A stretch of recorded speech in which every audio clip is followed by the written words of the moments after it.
नमस्कार.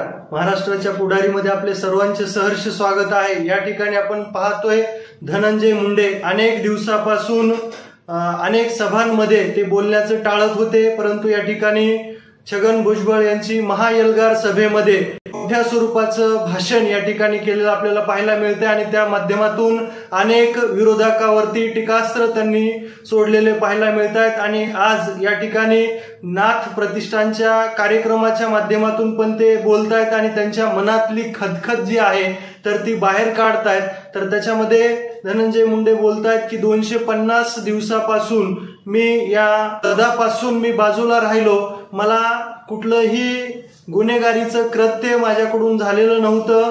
त्याचबरोबर या ठिकाणी मला विनाकारण मीडियाच्या माध्यमातून ट्रोल करण्यात आलं आणि यापुढेही माझं समाजासाठीच योगदान असेल. या ठिकाणी मी राजकारण म्हणून या विषयाकडे पाहत नाही, परंतु या ठिकाणी मला अस्वस्थता निर्माण करण्यासाठी जाणून बुजून मला टार्गेट केलं गेलं. पहा सविस्तर धनंजय मुंडे काय बोलतायत.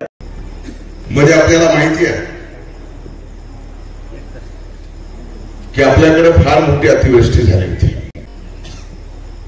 जेवढं नुकसान आपल्याकडे झालं तेवढं इतर ठिकाणी सुद्धा झालं होतं.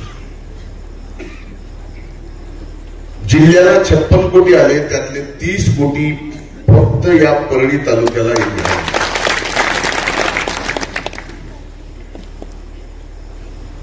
सप्टेंबर ऑक्टोबर महिन्यात झालेले जे नुकसान आहे तेही खूप मोठे आहे. त्यासाठी संबंध जिल्ह्याला 577 कोटी रुपये आपण शासनाला मंजूर करायला लावले. वितरण सुद्धा त्याचं चालू आहे. दिवाळीच्या सुट्ट्याची अडचण आहे म्हणून शनिवारी आणि रविवारी सुद्धा बँक चालू ठेवण्याच्या आपण सूचना केलेल्या आहेत. दिवाळीला आलोय तर मोकळ्या हाताने आलो असं तुम्ही समजू नये, द्यायला चालणार.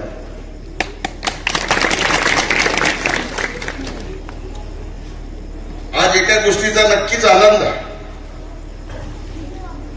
की या 77 लाख रुपयाच्या शाळेत नाथ प्रतिष्ठानने सुद्धा काही हिस्सा उचलला. आज तुमच्या सगळ्यांचं प्रेम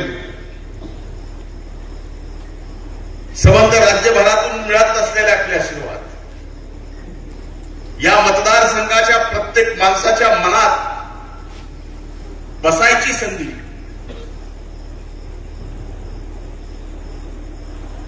याच्या पाठीमागे सगळ्यात मोठा आशीर्वाद जर कुठला असेल तर नाथ प्रतिष्ठानमधून जी कामं आपण या ठिकाणी केली त्यात 1500 भगिनींचं कन्यादान करणं ही साधी सोपी गोष्ट नाही.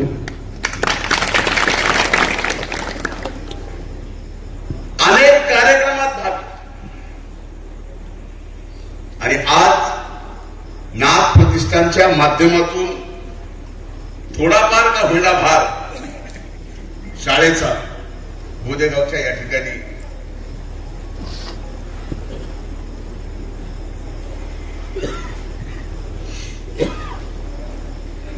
नाथ प्रतिष्ठानला घेतात. खरं तर कार्यक्रमाला येईल का नाही येईल अशी परिस्थिती माझी कालपासून जरा जास्त आजारी आहे. थोडं कमी जास्त आणखी महिनाभर होईल. पण आता लढाईच लागलेली आहे. नगरपालिकेच्या निवडणुका लागल्या, त्याच्यानंतर जिल्हा परिषदेच्या अनेक जणी आले.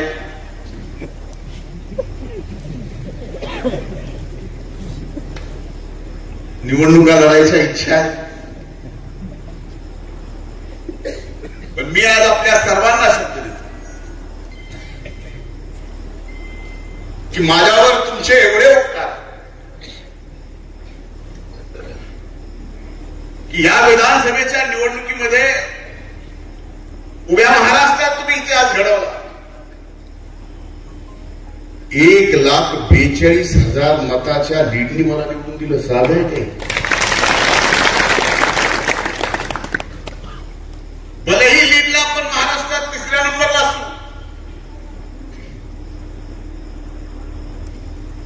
पण मतं घ्यायला 1 नंबरला महाराष्ट्रात आपण 1,95,000 मतं आपल्याला या ठिकाणी तुमच्या कृपाशीर्वादाने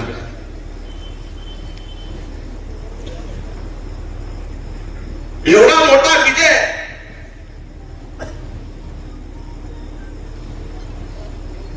या मतदारसंघातल्या मायबाप जनतेने दिला. पण हा विजय सुद्धा आपल्याला साजरा करता आला नाही. महाराष्ट्रात सत्ता मंत्री म्हणून शपथ घेतली. मिळालेल्या त्या मंत्री पदाचा सुद्धा आपल्याला आनंद घेता आला नाही. जी संकट चालू झाली ही निर्मित संकट आहे. अचानक आलेली संकट आहे आणि घडवून आणलेली संकट आहे.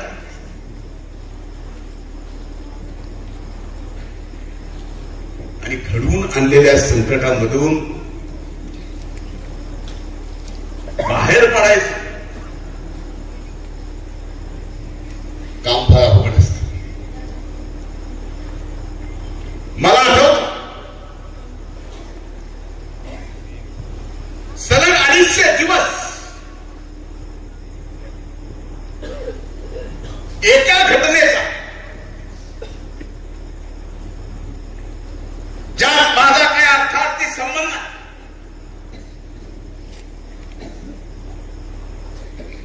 250 दिवस इलेक्ट्रॉनिक मीडियावर माझं ट्रायल चालू होतं.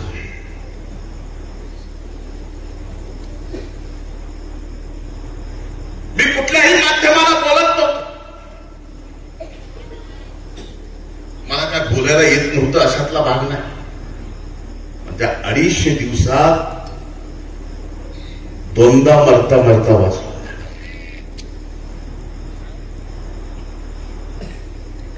2 वेळेस मेंदूच्या अटॅक. शेवटी आज मी तुमच्या समोर आहे हे तुमच्या सगळ्यांच्या आशीर्वादानंच. आणि इथून पुढे सुद्धा आता तर नीट झालं. आपल्या सगळ्यांच्या सेवेत आहे. आणि निमान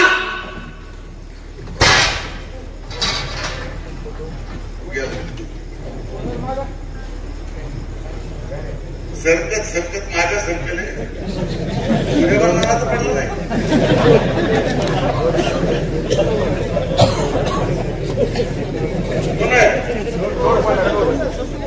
स्वतः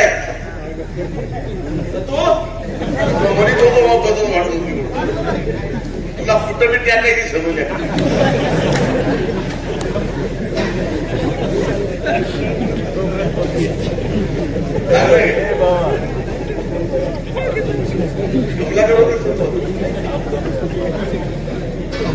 पाणी पाजा त्याला पाणी पे बाबा.